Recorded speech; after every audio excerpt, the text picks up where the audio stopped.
अपने channel Indian mythological stories में आप सभी का स्वागत करती हूँ।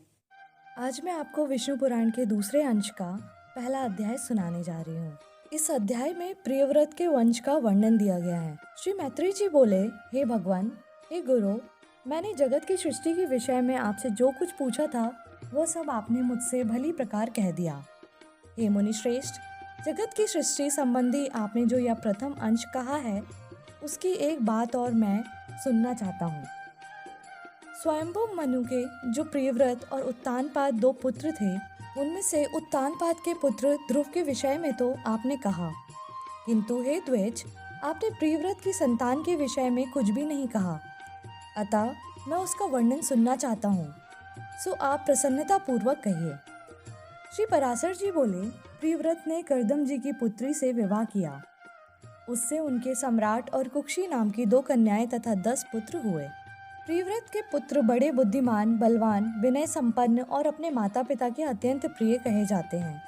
उनके नाम सुनो। वे आग्नेत्र, अग्निबाहु, बपुष्मान, मेधा, मेधातिथि, भव्य, सवन और पुत्र थे तथा 10वां यथार्थनामा ज्योतिषमान था। वे प्रियव्रत के पुत्र अपने बल पराक्रम के कारण विख्यात थे।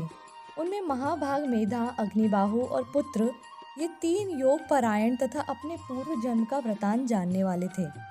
उन्होंने राज्य आदि भोगों में अपना चित्त नहीं लगाया। हे मुने, वे निर्मल चित्त और कर्म फल की इच्छा से रहित थे तथा समस्त विषयों में सदा न्यायानुकूल ही प्रवृत्त होते थे। हे मुनि श्रेष्ठ, राजा प्रियव्रत ने अपने शेष 7 महात्मा पुत्रों को 7 द्वीप बांट दिए।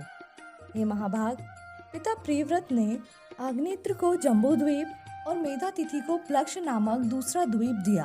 उन्होंने शालमल द्वीप में वपुष्मान को अभिषिक्त किया, ज्योतिषमान को कुश द्वीप का राजा बनाया, द्वितीयमान को क्रौंस द्वीप के शासन पर नियुक्त किया, भव्य को प्रियव्रत ने शाक द्वीप का स्वामी बनाया और सवन को पुष्कर द्वीप का अधिपति किया। हे मुनि सत्तम, उनमें जो जम्बू द्वीप के अधीश्वर राजा आग्नेत्र थे, उनके प्रजापति के समान 9 पुत्र हुए। वे नाभि, किम पुरुष, हरिवर्ष, इलावृत, रम्य, हिरण्यवान, कुरु, भद्राक्ष और सत्कर्मशील राजा केतुमाल थे। हे विप्र, अब उनके जम्बू द्वीप के विभाग सुनो। पिता आग्नेत्र ने दक्षिण की ओर का हिमवर्ष, जिसे अब भारतवर्ष कहते हैं, नाभि को दिया। इसी प्रकार किम पुरुष को हेमकुट वर्ष तथा हरिवर्ष को तीसरा नैषद वर्ष दिया, जिसके मध्य में मेरु पर्वत है। वह इलावृत वर्ष उन्होंने इलावृत को दिया तथा नीलाचल से लगा हुआ वर्ष रम्य को दिया। पिता आग्नेत्र ने उसका उत्तरवर्ती श्वेत वर्ष हिरण्यवान को दिया तथा जो वर्ष शंगुवान पर्वत के उत्तर में स्थित है वह कुरु को, और जो मेरु के पूर्व में स्थित है वह भद्राश्रव को दिया तथा केतुमाल को गंधमादन वर्ष दिया। इस प्रकार राजा आग्नेत्र ने अपने पुत्रों को ये वर्ष दिए। हे मैत्रेय, अपने पुत्रों को इन वर्षों में अभिषिक्त कर वे तपस्या के लिए शालग्राम नामक महापवित्र क्षेत्र को चले गए। हे महामुने, किम पुरुष आदि जो 8 वर्ष हैं, उनमें सुख की बहुलता है और बिना यत्न के स्वभाव से ही समस्त भोग सिद्धियां प्राप्त हो जाती हैं। उनमें किसी प्रकार के विपर्यय मतलब असुख या अकाल मृत्यु आदि तथा जरा मृत्यु आदि का कोई भी भय नहीं होता, और न धर्म अधर्म अथवा उत्तम अधम और मध्यम आदि का ही भेद है। उन 8 वर्षों में कभी कोई युग परिवर्तन भी नहीं होता। महात्मा नाभि का हिम नामक वर्ष था। उनके मेरु देवी से अतिशय कांतिमय ऋषभ नामक पुत्र हुआ।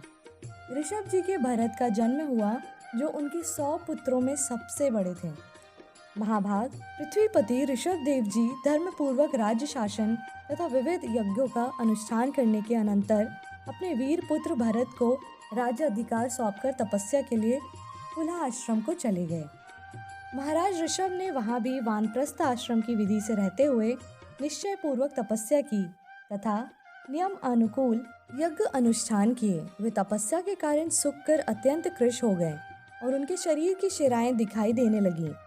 अंत में अपने मुख में एक पत्थर की बटिया रखकर उन्होंने नग्न अवस्था में महाप्रदान किया। पिता ऋषभ देव जी ने वन जाते समय अपना राज्य भरत जी को दिया था, अतः तब से यह हिमवर्ष इस लोक में भारतवर्ष नाम से प्रसिद्ध हुआ। भरत जी के सुमति नामक परम धार्मिक पुत्र हुआ। पिता भरत ने यज्ञ अनुष्ठान पूर्वक यथेक्ष राज्य सुख भोगकर उसे सुमति को सौंप दिया। हे मुने, महाराज भरत ने पुत्र को राज्य लक्ष्मी सौंपकर योग अभ्यास में तत्पर हो अंत में शालग्राम क्षेत्र में अपने प्राण छोड़ दिए। फिर इन्होंने योगियों के पवित्र कुल में ब्राह्मण रूप से जन्म लिया। हे मैत्रेय, इनका वह चरित्र मैं तुमसे फिर कहूँगा। तदंतर सुमति के वीर से इंद्रद्युम्न का जन्म हुआ। उससे परमेष्टि और परमेष्टि का पुत्र प्रतिहार हुआ तथा प्रतिहर्ता नाम से विख्यात पुत्र उत्पन्न हुआ तथा प्रतिहर्ता पुत्र भवम, भव का उद्रीत और उद्रीत का पुत्र अति समर्थ प्रस्ताव हुआ। प्रस्ताव का पृथु, पृथु का नक्त और नक्त का पुत्र गय हुआ। गय जे नर और उसके विराट नामक पुत्र हुआ। उसका पुत्र महावीर था। उससे धीमान का जन्म हुआ तथा धीमान का पुत्र महांत और उसका पुत्र मनुष्य हुआ। मनुष्य का पुत्र त्वष्टा, त्वष्टा का विरज और विरज का पुत्र रज हुआ।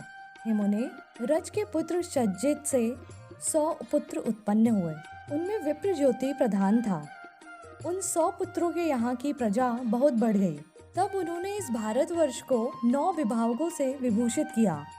उन्हीं के वंशधरों ने पूर्व काल में कृत्रितादि युग क्रम से 71 युग पर्यंत इस भारत भूमि को भोगा था। हे मुने, यही इस वारा कल्प में सबसे पहले मनवंतर आदि स्वयंभुव मनु का वंश है, जिसने उस समय इस संपूर्ण संसार को व्याप्त किया हुआ था। इसी से दूसरे अंश का पहला अध्याय समाप्त होता है। बोले श्री हरि विष्णु भगवान की जय।